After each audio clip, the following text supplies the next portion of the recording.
परदेसिया परदेसिया के चिट्ठिया लिखैया गोरिया परदेसिया परदेसिया के चिट्ठिया लिखैया गोरिया परदेसिया परदेसिया हो परदेसिया हो परदेसिया हो परदेसिया हो परदेसिया परदेसिया के चिट्ठिया लिखैया गोरिया परदेसिया परदेसिया के चिट्ठिया लिखैया गोरिया परदेसिया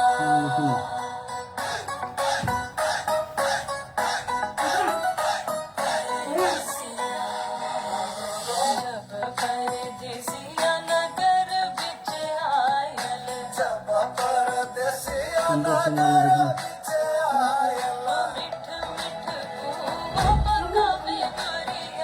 ओहो मिठ मिठ पूवा बतावे गोरिया परदेसिया परदेसिया के चिट्ठिया लिखैया गोरिया परदेसिया परदेसिया के चिट्ठिया लिखैया गोरिया परदेसिया हमारे दिन सुन सब पर त्योहार पूछो हनारी के निक करू में बहार मचल आए होई उड़े अबीर गुलाल टुकटम भाग के डालियो दिखला के लाज गिरा सरा रा रा रा रा रा रा रा रा गिरा सरा रा रा रा रा रा रा रा रा जब परदेसिया आंगन बिच आयल जब परदेसिया आंगन बिच आयल लाल रंग चादर उछावे गोरिया ओहो रंग अबीर उड़ावे गोरिया परदेसिया परदेसिया के चिट्ठिया लिखैया गोरिया परदेसिया परदेसिया के चिट्ठिया लिखैया गोरिया परदेसिया जी संपूर्ण साहित्य सर्जक में हार्दिक स्वागत सहित नमन करे चाहे छी। आज मिति 2078 साल फागुन 20 गते तदनुसार 2022 मार्च 4 तारीख शुक्रबार का दिन राति 7:55 बजे लघु कथा पाठ्य श्रव्य दृश्य प्रतिष्ठान को 136औं श्रृंखला में म श्याम सुन्दर यादव पथिक वाचन का लागि उपस्थित भइसकेको छु। लाइभ फेसबुक पेजमा जोडिनुभएका सम्पूर्ण साहित्यानुरागी महानुभावहरूमा साहित्य सर्जकहरूमा हार्दिक स्वागत गर्न चाहन्छु। आज म एडमिन मनोहर पोखरेलजीको सहयोगमा छनौट भएका मैथिली नेपाली लघु कथाको वाचन सहित टिप्पणी लिएर उपस्थित भइसकेको छु। लघु कथामा साहित्य सर्जक अग्रजदेखि युवा साहित्य सर्जकका रचनाहरू समेत आजको यो वाचनमा समावेश गर्नेछु। राष्ट्रिय भाषा, मातृभाषा र अन्तर्राष्ट्रिय भाषामा अनुवाद गरिएका लघु कथाहरू पनि यस कार्यक्रममा वाचन हुँदै आएको छ। यो सबै भाषाभाषीलाई जोड्ने एउटा साझा मञ्च बनेको छ। हाम्रो फेसबुक लाइभमा भर्खरै जोडिँदै गर्नुभएका सम्पूर्ण साहित्य प्रेमी साहित्यिक मनहरूमा हार्दिक अभिवादन। पुनः तोयानाथ सुवेदी सर जोडिनु भएको छ। नमस्कार सबैमा भन्नुभएको छ। कौशिला अधिकारीज्यू नमस्कार छ सम्पूर्णमा भन्नुभएको छ। यहाँलाई पनि नमस्कार। करुणा झाजी पनि जोडिनु भएको छ। मैले सुरुवातमै यो मिथिलाञ्चल यो मिथिला क्षेत्रमा मनाइने होरी पर्वको रौनक अलिकति मिसाउन पाऊँ भने प्रयास मैले गरेको थिएँ। यो होरीको एउटा गीत मैले यहाँहरू समक्ष राखेँ। प्रवेश मल्लिक जो कि अहिले बलिउडमा निकै पहिचान बनाउँदै गइराख्नु भएको छ, उहाँको यो होरी गीत थियो। अलिकति अत्याधुनिक हिसाबले मिक्स गरेको होरी गीत। यो सँगै अलिकति म चर्चा गर्न चाहन्छु। अहिले हाम्रो यो जनकपुर धाममा अहिले जनकपुर साहित्य महोत्सव पनि आयोजना भइरहेको छ। हिजो एक दिन सम्पन्न भयो, आज दोस्रो दिन थियो। तेस्रो दिन भोलि सम्पन्न हुँदैछ र यो साहित्य महोत्सवमा देशैभरिका विभिन्न विधाका साहित्यकार, लेखक, पत्रकार, विश्लेषक, टिप्पणीकर्ताहरू आउनुभएको छ। जनकपुर धामको जानकी मन्दिरमा साहित्य महोत्सवमा म सबैलाई यो कार्यक्रममा स्वागत गर्न चाहे र आजको यो श्रृङ्खलामा मैले 6वटा कथा लिएर उपस्थित भएको छु। पहिलो कथा रहनेछ परिवर्तन शीर्षकको दिलीप आचार्यजीको। अर्को दोस्रो कथा रहनेछ किराना पसल र मन्त्रीको दफ्तर मेघनाथ दाहालजीको। तेस्रो कथा रहेको छ सुधीर कुमार सुमनजीको। चौथो कथा रहेको छ झोले डाक्टर नन्दलाल आचार्यजीको। पाँचौं लघुकथा रहेको छ पिल्सिन शीर्षकको देवेन्द्र मिश्रको मैथिली लघुकथा हो। र छैठौं समय बाँकी रह्यो भने छैठौं लघुकथा मित्रता शीर्षकको छ शेर सिंहज्यूले लेख्नु भएको छ। मैले आज 6वटा कथा वाचन गर्ने जमर्को गरेको छु। पुनः यहाँहरू जोडिँदै हुनुहुन्छ। देवेन्द्र मिश्र सरले निक सुरुवात भन्नुभएको छ, उहाँलाई हार्दिक स्वागत सहित नमन भन्न चाहन्छु र म कथा वाचनतर्फ अगाडि बढ्न चाहन्छु। पहिलो कथा रहेको छ दिलीप आचार्यज्यूले लेख्नु भएको परिवर्तन शीर्षकको। त्यो कार्यालयमा भ्रष्टाचार सदाचार नै बनेको थियो। सेवाग्राहीका कुनै पनि काम दाम बिना हुँदैन थियो। कागज हेर्न दस्तुर, मान्छे भेट्न सलामी, फाइल खोज्न दक्षिणा र दस्तखतका लागि नजराना नभई कामै हुँदैन थियो। मागेरै खाने, ढाँटेरै खाने, हप्काएरै खाने र तर्साएरै खानेले आजित भएपछि जनस्तरबाट दबाव बढ्न थाल्यो। केन्द्रसम्मै खबर पुगेपछि सेवाग्राहीका काम बिना घुस र बिना नजराना गराउन एकजना निरीक्षक खटिए सो कार्यालयमा निरीक्षक आएपछि 2-4 दिन सेवाग्राहीका काम दाम दक्षिणा बिना नै भए। केही दिन पश्चात भने सो माहौल परिवर्तन भएको आभास पाए जनताले। पुराना हस्तीहरू पनि फेरि पनि सेवाग्राहीहरूसँग बेधक दस्तुर माग्न थाले। अचम्मको कुरा के थियो भने अबका दिनमा दस्तुरको रेट पहिलेको भन्दा बढेको थियो। नयाँ आएका निरीक्षकको पनि भाग छुट्याउनु पर्ने भएकोले साबिकको बमोजिम लिँदै आएको चिया खर्च र दस्तुरीमा वृद्धि गर्नु परेको बताएर कर्मचारीहरू पहिला 100 लिने कामको अहिले 150 र 1000 को 1200 आदि इत्यादिको दरमा फेरि सेवाग्राहीलाई सताउन थाले। पीडित सेवाग्राही फेरि समस्या लिएर सम्बन्धित निकायमा धाउन थाले। स्थितिको गम्भीरतालाई ध्यानमा राखेर यसपाला भने केन्द्रबाट त्यो कार्यालयको हरेक काउन्टर र जनसम्पर्क हुने कोठामा स्वचालित क्यामेरा राखेर निगरानी गर्ने प्राविधिक अनुगमनको अचूक उपाय अवलम्बन हुने बताइयो। यसरी कथा सम्पन्न भयो।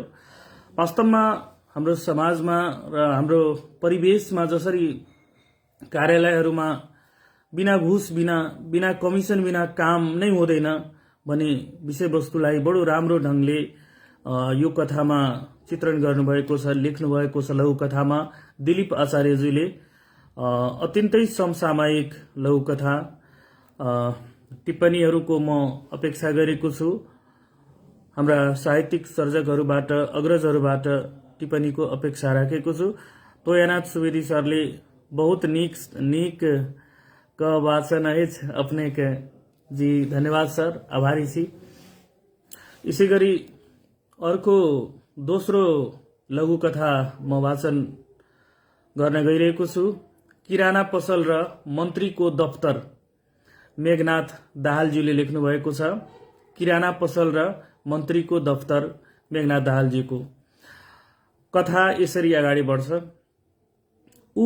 ऊ किराना पसल अघि झोला लिएर उभियो। पसलेले धेरै बेर उसलाई हेरेन। ग्राहक धेरै पातलो भएपछि भने सोध्यो, के चाहियो?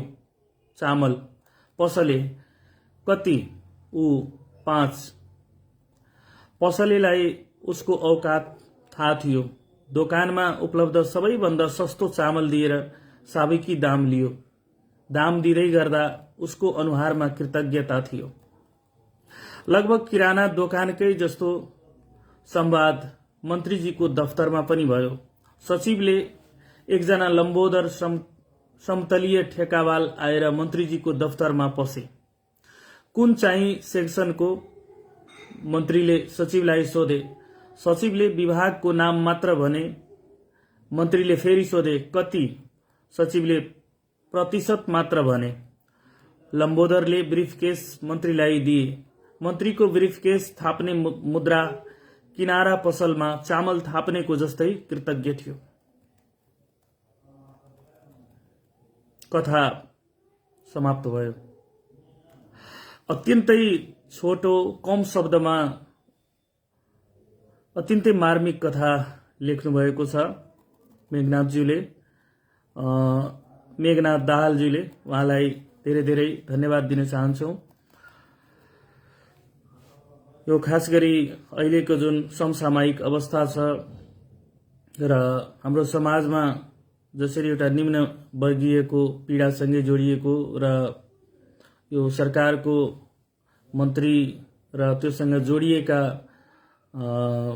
विषयवस्तुहरूलाई उठाइएको छ। अत्यन्तै राम्रो। देवेन्द्र मिश्र सरको टिप्पणी आएको छ, भ्रष्टाचार जड़ पकड़ने संस्थागत होइत जा रहल तथ्य उजागर कैल गेल कथा परिवर्तन। एकदम यो हाम्रो समाजमा जसरी यो भ्रष्टाचारले, बेठितीले, अनियमितताले ज्वरो गाड्दै गइरहेको छ, त्यसलाई चाहिँ अत्यन्तै राम्रो ढंगले उहाँले चाहिँ चित्रण गर्नुभएको छ। मेघनाथजी धेरै धेरै धन्यवाद। र पुनः म साहित्यिक मनहरूलाई, सर्जकज्यूहरूलाई हार्दिक अनुरोध गर्न चाहन्छु, कृपया यहाँहरूको टिप्पणीको अपेक्षा राखेको छु, सल्लाह सुझावको अपेक्षा राखेको छु। कृपया यहाँहरूले टिप्पणी गरेर सहयोग गरिदिनु हुन म अनुरोध गर्न चाहे। फेरि अब म तेस्रो कथा वाचनतर्फ गइरहेको छु। तेस्रो कथा छ तेस्रो नेत्र। सुधीर कुमार सुमनजीले लेख्नु भएको छ यो लघु कथा तेस्रो नेत्र।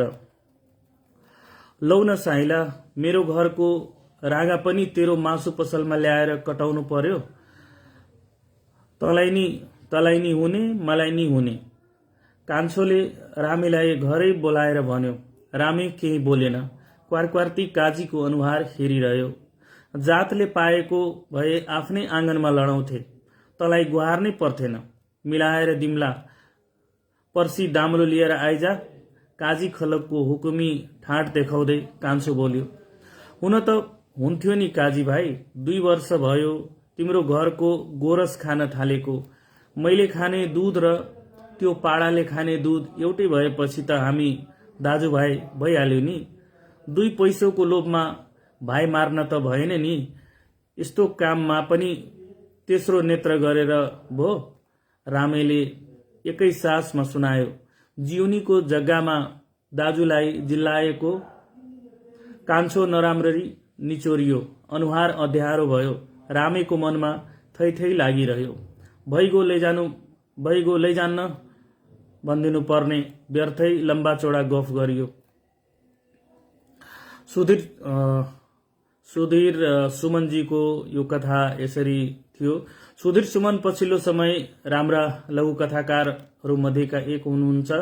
विषयको उठान र कथाको वेग र समापनलाई उहाँले बडो कुशलताका साथ शब्दलाई तौलिएर लघु कथामा सजाउने गर्नुहुन्छ। अत्यन्तै राम्रो।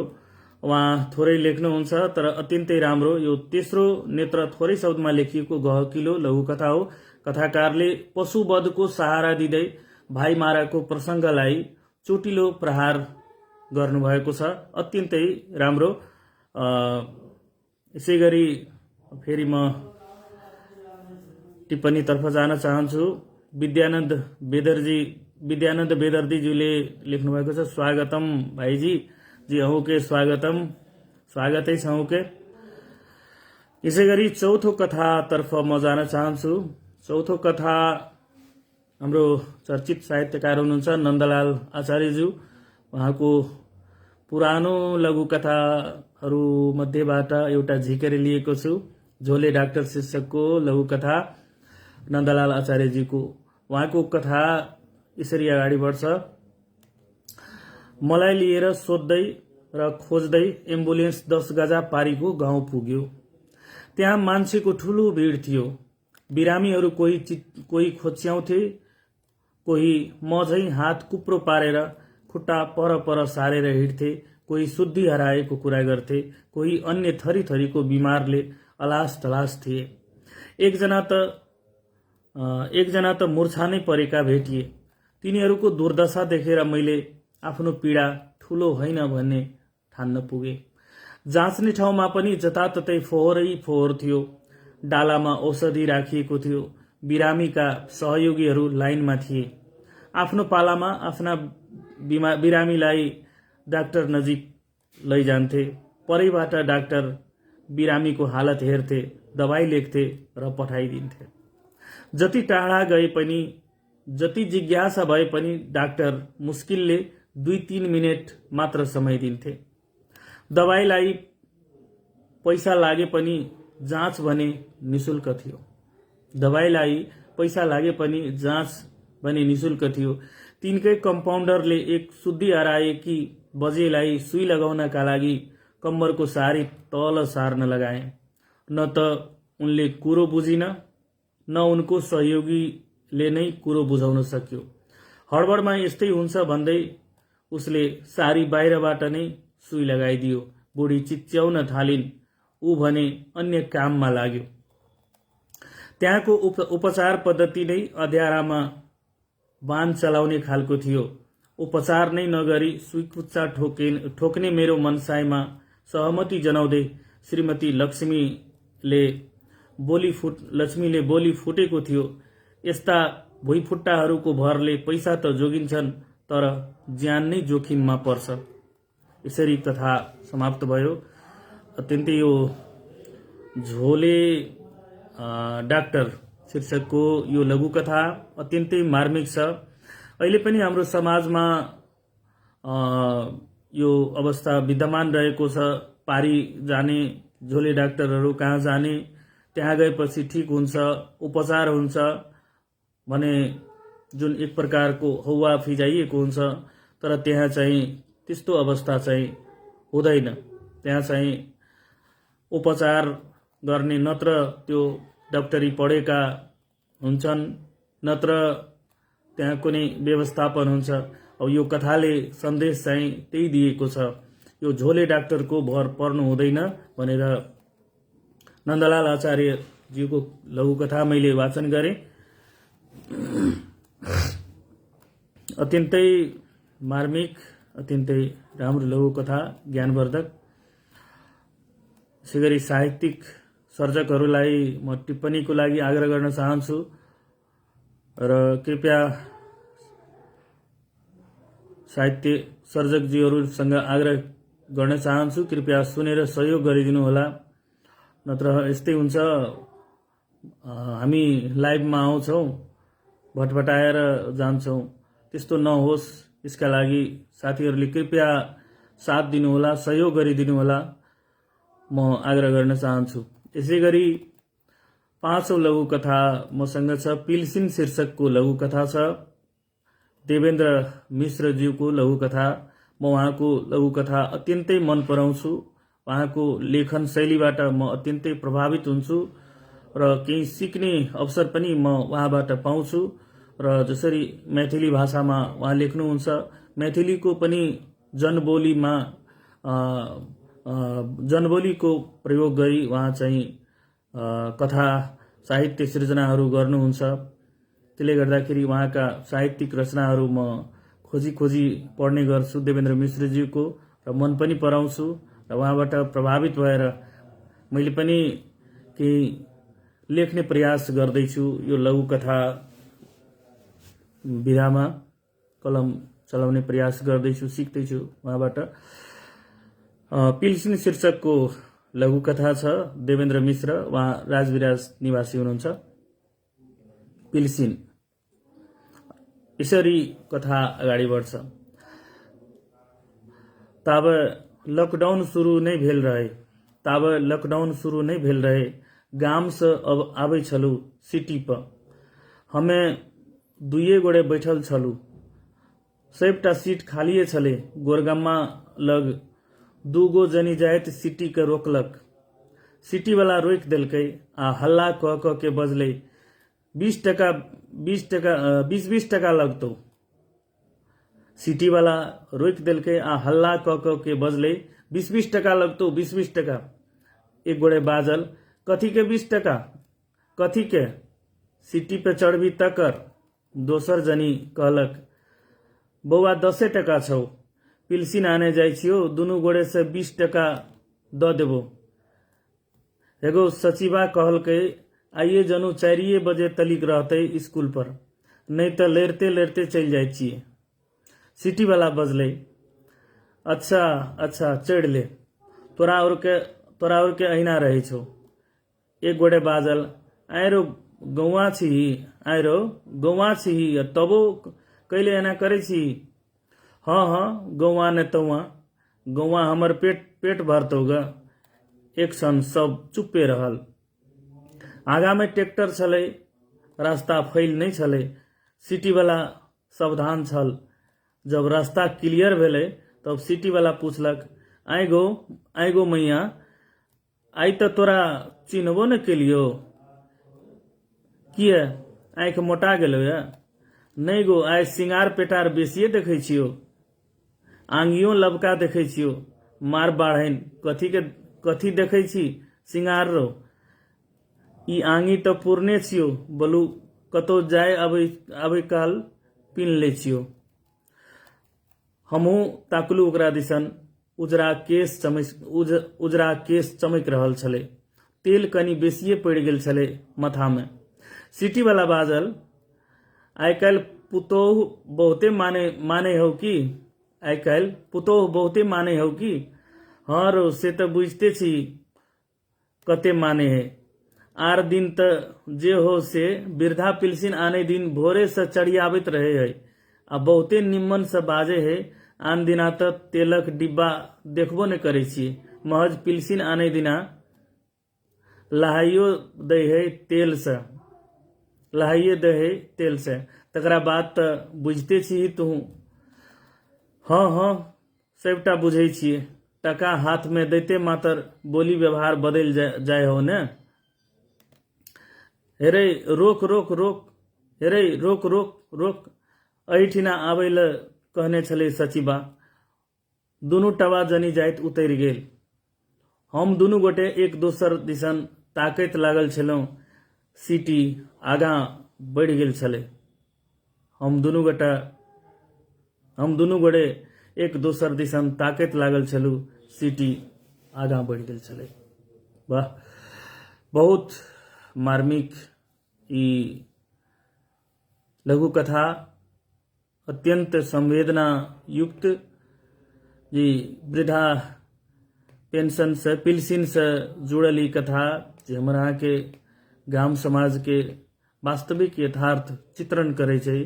जे वृद्ध भेला के बाद कोन तरह के अवस्था होइ छै, केहन समस्या सब सामना करे पड़े छै, तै तरह के ई लघु कथा छले।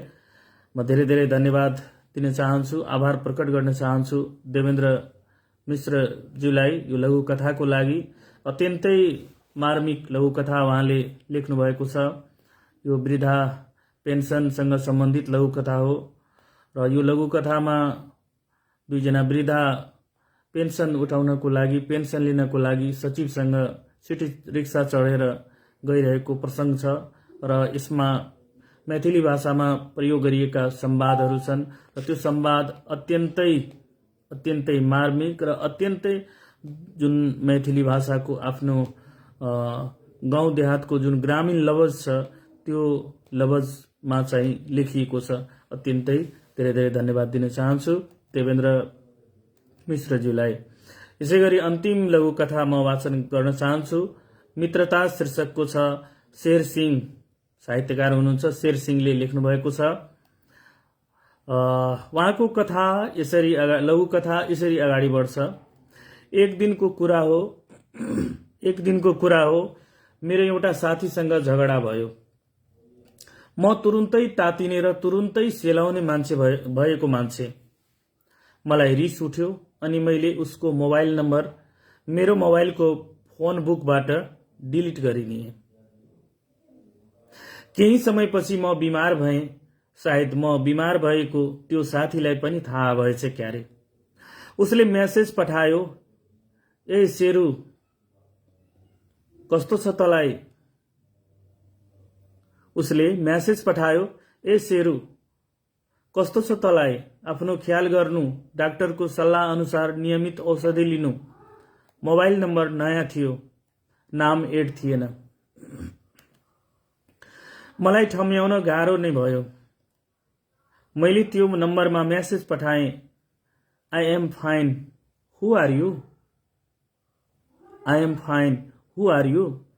तुरुन्त त्यो नम्बरबाट फोन आयो अनि मलाई रिसाउन थाल्यो। तर उसको रिसाइमा क्रोध नभएर साथीत्वको प्रेम प्रष्ट झल्किन्थ्यो।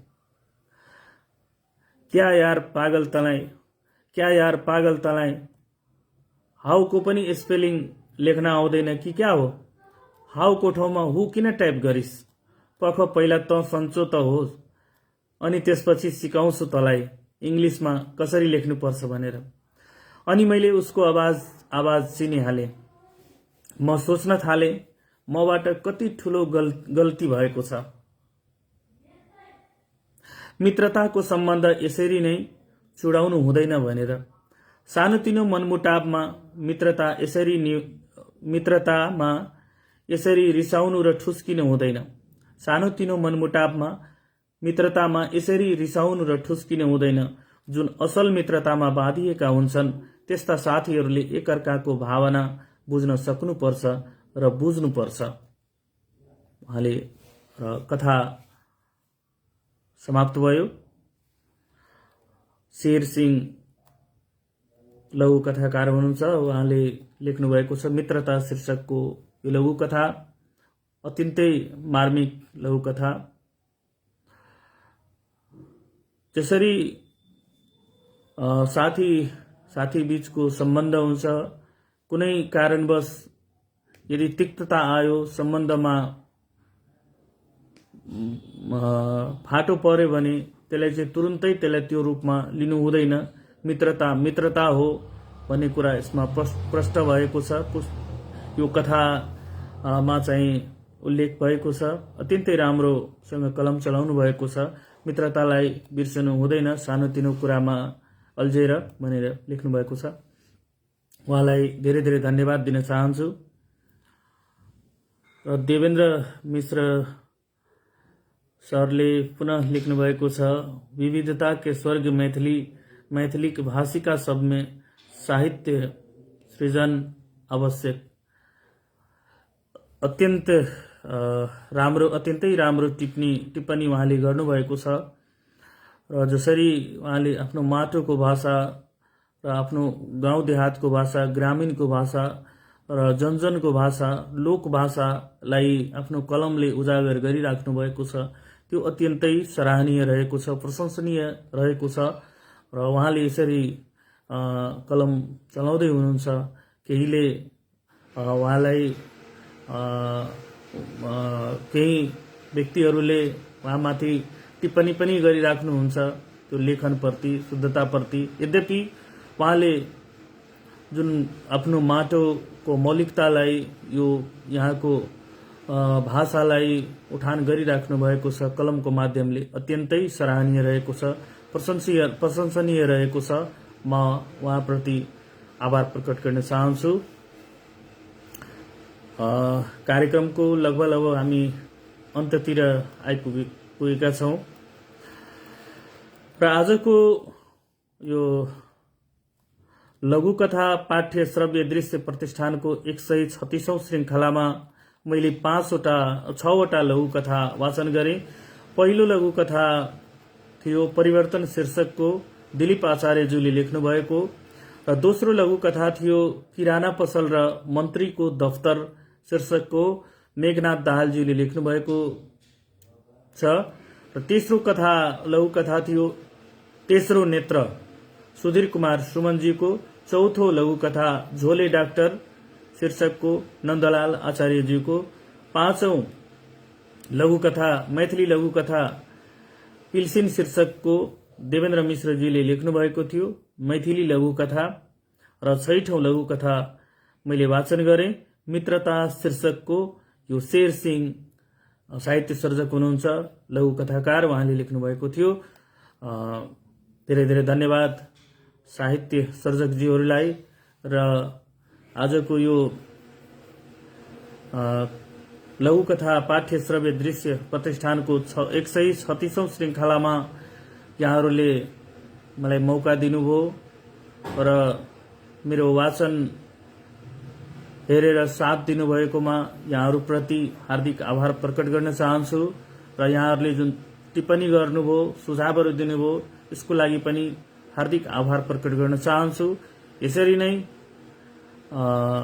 यहाँहरू माझ पुनः उपस्थित हुने, यो वाचन लिएर उपस्थित हुने प्रतिबद्धताका साथ पुनः एकचोटि सम्पूर्ण साहित्यिक मनहरूलाई धेरै धेरै धन्यवाद एवं आभार प्रकट गर्दै म श्याम सुन्दर यादव पथिक आजको यो श्रृङ्खलाबाट बिदा हुन चाहन्छु। हस्त, नमस्कार।